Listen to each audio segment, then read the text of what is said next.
महफिल में हमसे पहले बैठे हैं, कोई इनसे कह दे कि हम इन पे मरे बैठे हैं। ये तो मेरा ही दिल था जो इन पर ही आया, वरना इस महफिल में और भी खड़े। कहना क्या है? कहना मास्टर साहब, दिल लगाया था दिल लगी के लिए।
छोड़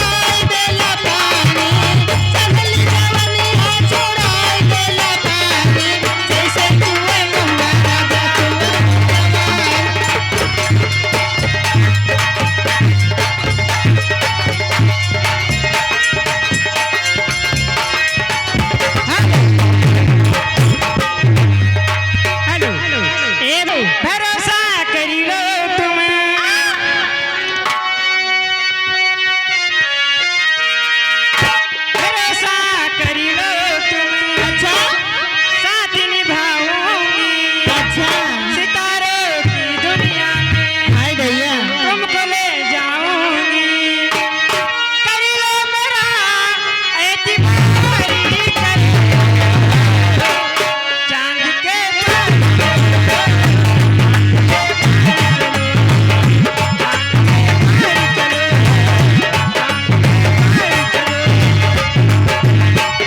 भरोसा कर लो तुम साथ निभाओगी सितारों की दुनिया में तुमको ले जाऊंगी। कर लो मेरा एतबारी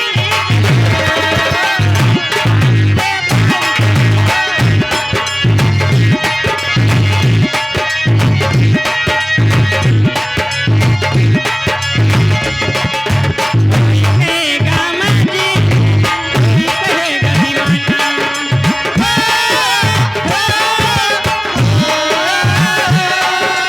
कोई कहेगा मजनू कोई कहेगा दीवाना। दोनों को बसे अब बांध के पार है। कोई कहेगा मजनू कोई कहेगा दीवाना जब ये सुनेगा हमने को छाती के पार है जाना। कर लो मेरा एतबारी चांद के पार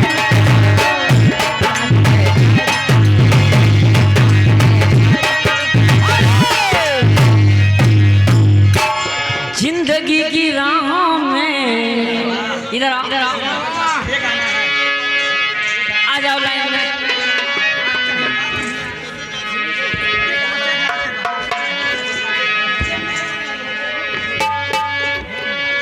हेलो हेलो हेलो हेलो माई चिट्ठी हेलो माई गोसाईगढ़ कहना क्या है? क्या है ए दीदिया हम दीदिया ना दीदवा होई तू हट हमरे बहन के आगे जा।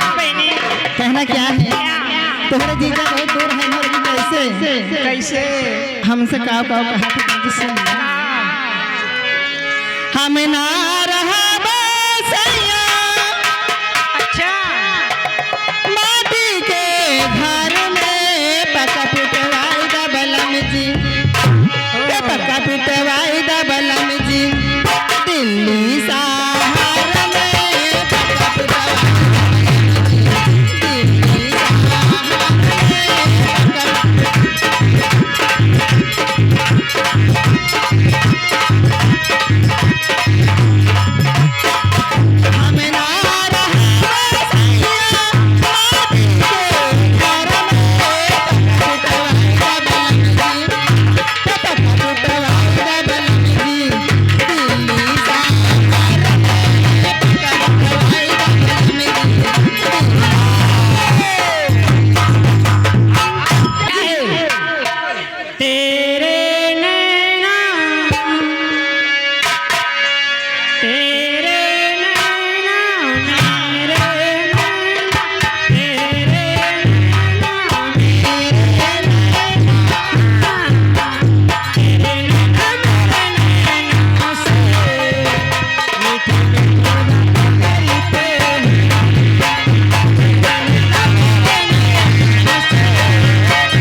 प्रेम रतन पायो, प्रेम रतन पायो। सैया तो कमाल का, कमाल की, सैया तो कमाल का, बात भी कमाल की, लगा रंग जो तेरा होई मैं कमाल की। सैया तू कमाल का, बातें भी कमाल की, लगा रंग जो तेरा होई मैं कमाल की। प्रेम रतन धन पायो मैंने, प्रेम रतन धन पायो, प्रेम रतन धन पायो मैंने, प्रेम रतन धन पायो।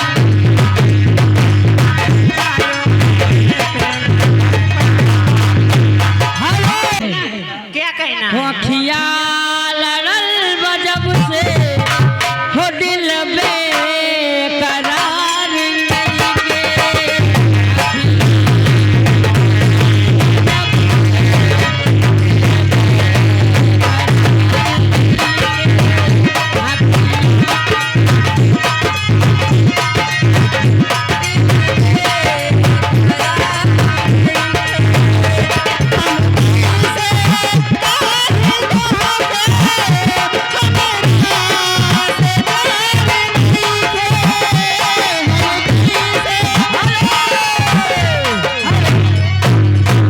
अब सुना हमार करे जा, अब बात न